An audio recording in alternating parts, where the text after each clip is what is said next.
Olá, eu sou a Thelma e hoje é dia de viagem no tempo e no espaço. Nosso destino, Paris, de todos os tempos. Não de todos, mas de todos os livros que já passaram aqui pelo canal e que Paris era a grande protagonista, ou pelo menos uma coadjuvante bem importante.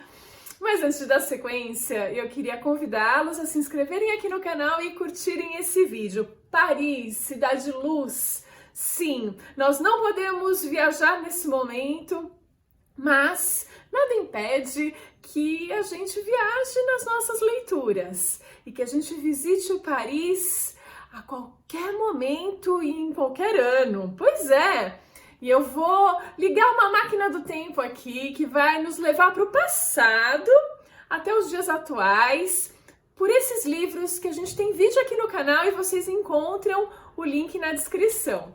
Pois é, então acelera essa máquina do tempo e a gente vai parar lá em 1482. Sim, o ano que Victor Hugo escolheu para dar ao Corcunda de Notre Dame início, né? Na época que o Victor Hugo escreveu, era moda se retratar a Idade Média. E ele faz isso com uma propriedade, porque ele entende pra caramba de arquitetura. Então ele vai nos transportar para Paris da Idade Média e vai nos apresentar os bairros, as construções, o que existia e o que permanece até hoje lá. É uma viagem, gente, incrível. Victor Hugo faz isso como ninguém. Então, além da própria Notre Dame, é a cidade toda que a gente vai visitar nessa história incrível. Pois é! Acelera essa máquina do tempo e a gente vai um pouquinho mais para frente. O ano é 1572. O que aconteceu em Paris nesse ano? Por exemplo, a rainha Margot se casou. Não, mas não é isso que eu queria contar, não. Então a história é a rainha Margot do Alexandre Dumas, que narra também um acontecimento sangrento, um banho de sangue nas ruas de Paris. Aconteceu nesse ano e foi chamada da Noite de São Bartolomeu, onde os católicos fizeram uma emboscada gigantesca para os huguenotes, né, que eram os protestantes daquela época.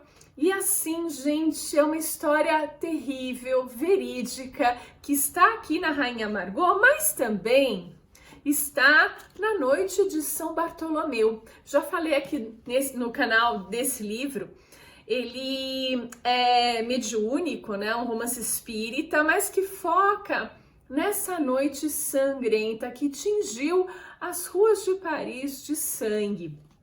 E não só esses autores, mas o Ken Follett, ele também, nos Pilares da Terra, no segundo ou no terceiro volume, eu não me lembro, também faz que um dos seus personagens visite Paris nesse momento e consiga e testemunhe essa loucura que foi a Noite de São Bartolomeu. Olha que interessante.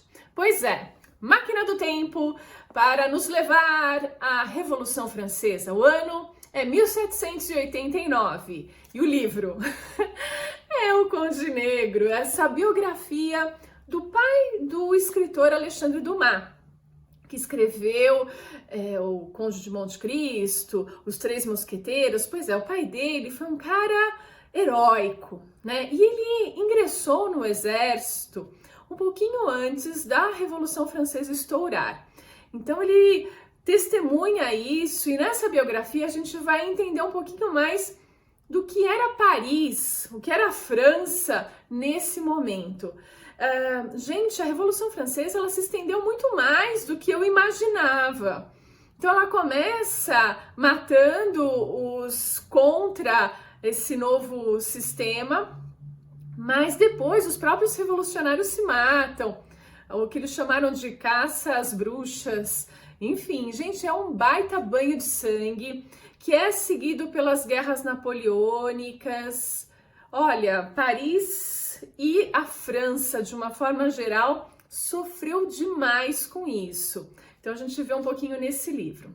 Máquina do Tempo, acelera e a gente vai para 1870. E eu tô falando de O Fantasma da Ópera, que a gente está lendo agora em julho, o livro clássico, né, do mês de julho. E nele, o Gaston Leroux vai se ambientar, vai pegar elementos do que aconteceu em 1870, 1871. Foram 3 acontecimentos importantes. A gente tem a Comuna de Paris, o cerco a Paris, e a gente tem as guerras franco-prussianas, ou a Guerra Franco-Prussiana, enfim, que vão, mais uma vez, tingir as ruas de Paris, essas ruas maravilhosas de sangue. Eu vou falar, né, tem bastante história sangrenta aqui, né, puxa vida, daqui a pouco melhora. Mas aqui, principalmente na Comuna de Paris, que foi uma insurreição popular, visando aí condições de vida melhores, a gente vê as pessoas sendo massacradas pelo governo para conter essa rebelião. Então, 17 mil pessoas são mortas, principalmente na região de Montmartre, né? Não existia Sacré-Cœur, e ali eles foram encurralados e mortos. Alguns dizem que esses números chegaram a 35 mil mortos.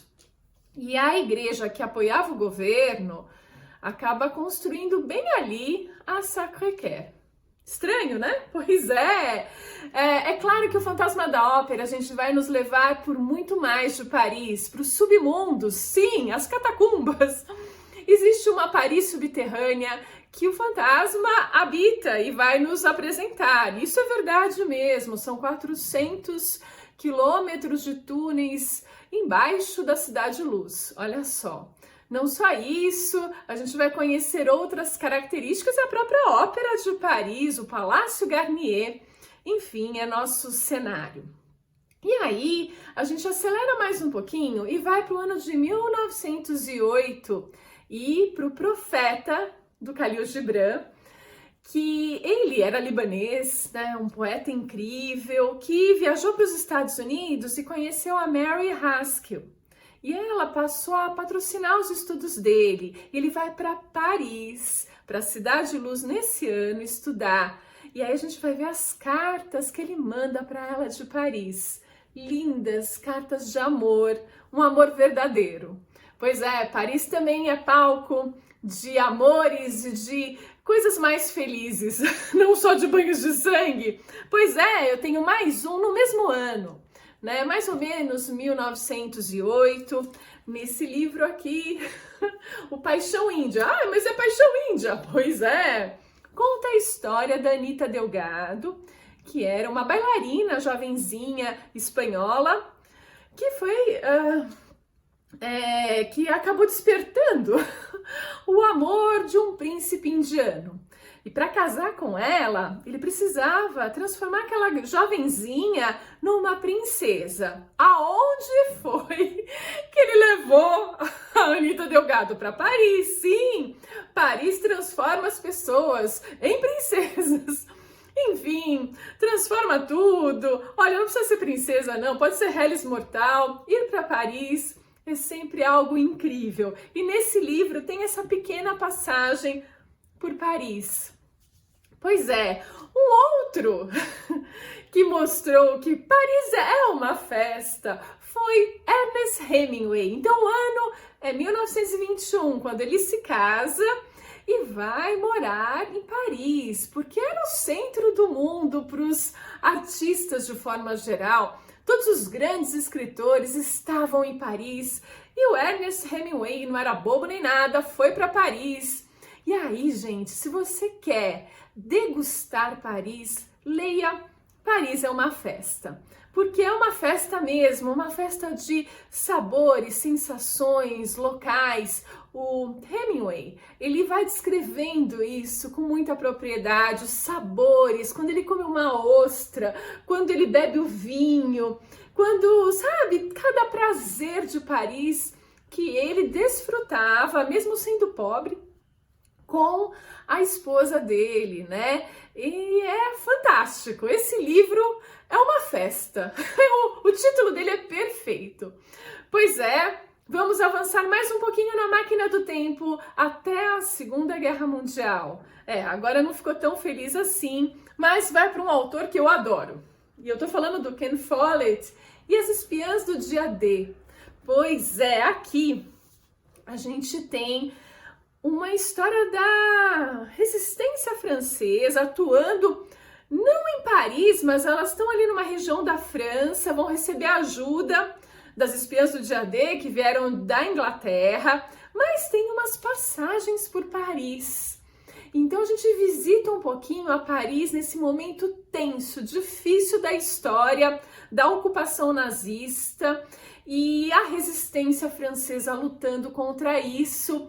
Mais uma vez, Paris entra como protagonista numa história. Nesse caso, ela é uma coadjuvante bem importante. Mas enfim, gente, Paris é tudo isso, um lugar que a gente sonha visitar, sonha poder um dia estar lá, passar essa pandemia toda, e a gente tem essa liberdade, esse privilégio de ir até lá. Mas se isso não é possível, não tem problema, a gente pode ler um desses livros que vão desde a Idade Média até a Segunda Guerra Mundial, passeando pelas ruas de Paris. É isso, gente. Eu espero que vocês tenham gostado desse vídeo diferente, vídeo de viagem pelos livros. Mas é isso. E a gente se vê no próximo vídeo.